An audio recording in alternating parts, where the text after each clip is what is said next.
guys want the good news or do you want the bad news? You already know the bad news. So the good news is we finally figured out why the Model A wouldn't run correctly. We got it all sorted out. It's got a base tune on it now, and it runs the way that it's supposed to. It turns out the engine that we bought is going to work after all. Now, we haven't gone to the dyno yet. We haven't done a real tune on this thing, and that's a silver lining because the bad news is I wrecked it. Thankfully at low speed and no one else was involved. I got really, really lucky, although I did do a pretty serious number to a brand new Honda Accord. Thankfully, the damage to the Model A is minimal and insurance is already taking care of the other guy. Now, as far as what happened, bit of a freak accident. My steering linkage let go. I had no control behind the steering wheel whatsoever and went off the road.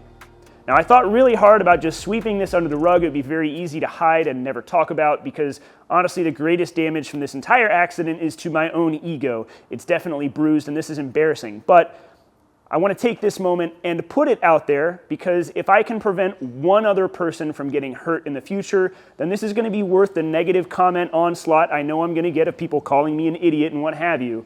Because I want to revise the way that I think about safety, and if one other person out there does the same, this is worthwhile. So we're going to rewind a little bit. We'll talk about what it took to get the Model A to work correctly.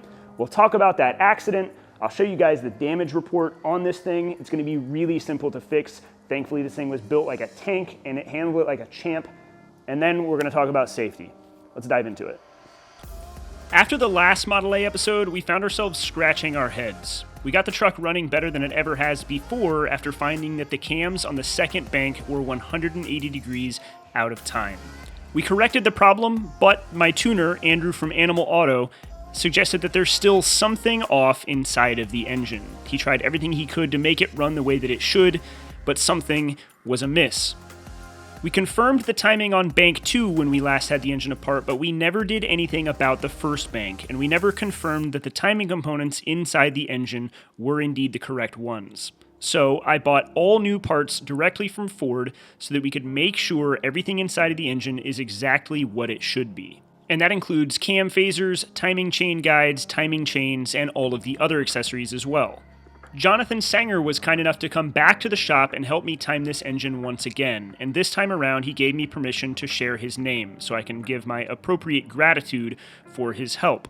As a Ford tech that has dealt with a lot of Coyote engines, he knows exactly how to work on this thing, and what we found inside of it was that the first bank cams were one tooth off on the timing chain. Thankfully, it was a very simple fix, and Jonathan did what he does best. He solved the problem and got the engine all put back together. But I don't want to gloss over the problem too quickly, so let's put the old parts on the workbench and take a look at what was actually wrong inside of this thing. So these guys are the cam phasers. They go on the ends of the camshafts, and they are what allow for variable cam timing. There's a sensor on the front that senses the oil pressure fed into these, and some magic happens on the backside and it allows them to rotate independently of each other for independent cam timing on both the intake cam and the exhaust cam. They're joined together by a chain, and if we flip them over and look on the backsides here, you'll see that there are timing marks on both of them. There's a mark here and a mark here. I'm presuming you guys can see those. And the way that they're meant to be lined up is with one colored link on one mark and a colored link straddling the other two, just like this. This would be correct. But what we found essentially was that it was one tooth off, something more like this. Now, I don't know exactly which direction it was off because that was in the engine and now we're upside down and backwards on a table, but this was the core of our issue. Now, I also don't know that these were the correct ones in the truck. We put new ones on just in case whoever messed with this engine in the past put, F-150 cam phasers on the Mustang motor or something like that, or just in case any of the chains were stretched. Who knows what could have happened, but now we've got all the right parts and pieces in there, and that was the core of the issue. Now, these cam phasers will never go back on the engine since I don't know whether or not they're the correct ones, and we just installed brand new ones. I'm also not really satisfied with just saying that magic happens inside of them, so I decided to take one apart and see how it works. There are quite a few pieces inside of this thing, And after getting to see them all laid out on the workbench, I did get a bit of a better understanding. And that understanding is that I still have absolutely no idea how these work. However, with the engine back together, Andrew from Animal Auto was able to swing by the shop and update the base tune on the Model A. And thankfully, it was very clear that this timing chain problem was indeed the issue. Andrew got the truck running better than it ever has before, and got us scheduled to go on the dyno later in the week. All that was left, of course, was to open the shop door and take this thing on a test drive. So we got the Model A running correctly, and here is where the accident took place. I took the Model A out for a test drive, and my steering column, where it enters the U-joint for the steering rack, separated. It came apart, leaving me with no steering input control whatsoever. The steering wheel free spun, and I was at the mercy of whatever the car wanted to do, and it went off the road, and I hit a parked car.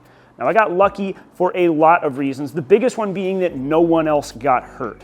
I'm very thankful for that. I'm thankful that no one else was involved, that no one was walking down the sidewalk, or that no one was sitting in the car that I hit, so on and so forth. I'm also really lucky that I didn't get hurt. I got up and walked away from this, which feels like a miracle considering there's no seat belts in this car, there's no collapsible steering column, there's no crash safety taken into mind whatsoever. There is not a soft surface inside of this car, and it could have been a lot worse if this didn't take place at very low speeds. I got really lucky, and the damage to the Model A is totally minimal. Insurance has already taken care of the other car, and we're gonna repair this thing, and it's gonna be pretty simple. I'll show you guys the damage and what took place. It's gonna be an easy fix. I'm putting all of this out there, and I already know plenty of commenters are saying that I'm an idiot or what have you, and that's probably fair. It'd be easy for me to throw my hands up and say, hey, this was a freak accident, it's not my fault. Accidents are called accidents for a reason. And while that's kind of true, ultimately I am indeed responsible for every aspect of this vehicle, including making sure that its parts and pieces don't come apart or fail. Now, again, accidents do happen, problems arise, but ultimately I want to make sure that I'm putting safety at the front of everything that I'm doing here and that I'm leading by example. And if I had done a full nut and bolt check since the last time I did one when I first finished the car, I would have probably caught this issue and there would have been no problem whatsoever. So let me show you the damage to the Model A. Thankfully, as said, it's very minimal. It's going to be an easy fix. I've already got half the parts on the way anyway. And then we're going to talk more about that safety and some of the changes that we're going to make. So I figure we can start with the steering shaft, and I can show you exactly how it failed. This is the U-joint going into the steering rack, and this is the steering shaft itself. There are normally grub screws located in this, along with lock screws on them to hold it together. They backed out, and I don't know how they backed out. It could be that this truck vibrates a lot. Obviously it does. The engine's solid mounted. It could also be a result of getting oil spill on it when we changed our oil lines. That could have helped things loosen up. I really don't know. Ultimately, I'm surprised that it let go. You can see just how far it's supposed to be seated in there, and it doesn't seem like the steering wheel moved inside at all. So the shaft itself must have slipped into the other U-joint. We'll have to take a look. But ultimately, this is the problem, and without these linked up, the steering wheel will free spin, and the truck's going to go where it wants to go. For damage from the wreck, the nose cone is a little bit beat up. Half of this damage here is actually from getting it on the tow truck. They dragged it on and off, and it really bent it up really good. The actual kind of grill and slat setup is largely unharmed. We've got a little bit of bending on the thin aluminum for the slats, and then if you look on this part of the A-frame, it's ever so slightly bent, but it's very minor. We can straighten that back out, but the rest of this A-frame is in untouched shape. We didn't break any slats. All of the slats still function. We didn't get into the intercooler, the lights, nothing like that. Everything else worked well, other than we did kink one hose here. So we're just going to replace that hose. But none of the pieces here got into the front of the motor. We didn't, bend anything. This whole front A-frame is just held on by 2 bolts and nothing even bent. It's just some thin plate tabs down there. And none of it got bent. It's all in remarkably unharmed shape. We didn't even push this back and bend the aluminum cover for the air filter. I mean, just genuinely, absolutely minimum damage, and everything's in good shape. The hood, just sitting right over here, that like 8 inches of hood, popped the valve cover here, so I've got a new one on the way, but otherwise, we've got no other damage to the front of the truck. Everything's in good shape. We're just gonna kind of do some tweaking, get this thing straightened out. The real damage happened over here. We broke the heim joint on the upper control arm, and I expected this to break at the welds, honestly. As mentioned, this stuff is welded with stainless rod on mild steel, but it held up fine. So we need to replace that. We're gonna rebuild the upper control arm anyway, and then the lower control arm got bent. We tweaked this mount here just a tidbit, and then this lower mount here tore. So I'm gonna order up some new laser cut sheet metal or plate steel mounts. We're gonna rebuild this stuff and reinforce it, get it all back to working order. Our frame cap, which was just pressed on, popped out during the wreck. This is, I think, where pretty much most of the impact happened. So we'll just rebuild this guy. The frame itself is totally unbent. I've put a straight edge on it. It's totally straight. It didn't get harmed whatsoever.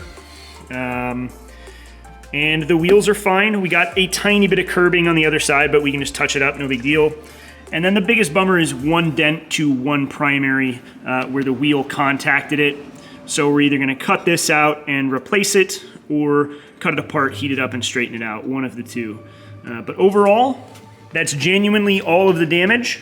I've looked it over pretty well, and we got really lucky. It's really largely unharmed. Nothing else is damaged inside. We just gotta kind of do some tweaking to our front suspension mounts, fix some suspension, and tweak this guy back into shape, replace our grill shell and the valve cover. Now again, damage super minimal. I've gone over the truck, I've looked underneath it. I'm pretty sure we got away almost unscathed. Those suspension mounts are really the only part that we're gonna have to go through and modify on the chassis just because they tore or bent. That header is really the only other part that kind of bugs me. The wheels seem fine. All the rest of the suspension seems fine. We'll redo those control arms. We were gonna redo the upper control arms anyway. All in all, this worked out really well. The hood for the truck's undamaged. I've already got a new grill. It has shown up. I found an original one, which is even cooler than the one that was on it because it was a repop. So looking for silver linings. I'm feeling good. Ultimately, I know I keep saying it, this could have been so much worse. So let's talk about safety, because that's, at the end of this, the whole point of this video. This accident, even though it was minor, terrified me. I've never lost control of a car in that way before. I have a lot of experience on track. I have done car control classes. I know how to drive, but when your steering wheel completely disconnects from your tires, all that experience goes out the window. At least it did for me, and it was terrifying. I've spent a lot of time over the last few days thinking about how lucky I got because we were supposed to go to the dyno on Thursday, and if this steering disconnect had happened a mile later, the truck would have been tuned and I would have been on the road going a lot quicker than I was. It easily could have happened on the freeway going 80, and I would not be here to talk about it, and that's been a very eye-opening experience. When it comes to safety, I need to lead by example, and there are a number of ways that I can do that with this build. The first one being talking about this accident and the fact that it happened because I probably should have gone through and done another nut and bolt check. The car's been sitting for a while. It's a scratch-built vehicle. I need to pay extra attention to all of these things that could happen.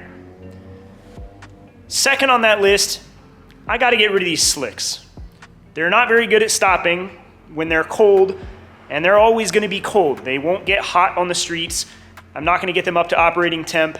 These are dangerous. There's a reason they're not allowed. I need to put street tires on this thing because it probably would have helped. I would have had a shorter stopping distance and would have been able to scrub more speed. Now, most important in all of this is I need to put seat belts in this thing. It doesn't have them, and my justification for it has always been admittedly very stupid. I have a motorcycle license. I know how to ride motorcycles, and when you hop on a motorcycle, you just kind of agree to take a risk, a huge risk, because motorcycles are very dangerous. And I've kind of said this is the same thing. It's dangerous. It didn't come with seatbelts. There's not an easy way to add them. It's a dangerous vehicle. I'm willing to take that risk, but not anymore. I want to put safety belts in this thing. I want to find a way to put at least 3-point belts, if not full-on harnesses. A lap belt will not do the trick, and we're going to do that. That's going to be part of the rebuild, and I want to do that responsibly. I'm also going to weld up all of the steering linkage joints so that it can't come apart again. I'm going to do a full nut and bolt check, and I want to approach future problems and future aspects of this build with safety in mind. This was a freak accident. In a way, it was avoidable. If I had gone through and done a nut and bolt check on this thing, it would have prevented it. Is a nut and bolt check a normal thing to do on a car? Am I saying everybody should go nut and bolt check their cars? No, it's really not a normal thing. You don't expect stuff like this to come apart, but take a moment when you're building a car, whether it's as crazy as this or not, and think about everything that connects you to the road, and make sure that it's not gonna fail on you. Take extra care, take extra time, make sure that nothing is gonna come apart. Check those bolts on your steering shaft if it connects to a steering damper, things like that. Make sure you won't find yourself in this same position, because this sucks and it could have been a lot worse. I'm so thankful I didn't hurt anybody, and I'm happy that I didn't get hurt either. That's all I have for you guys. I hope you enjoyed this episode. I hope that a lesson was learned. I know it was on my part. I hope there is a bit of a smirk or a laugh at my misfortune, if that'll help you feel better. In the end, this is gonna be easy to fix. I'm not too worried about it. We'll have it back up and sorted here in a couple weeks. We just gotta wait on those laser cut parts to fix it. And overall, I'm just happy that this didn't end worse than it did. I'll catch you guys in the next episode. Thanks as always for the support.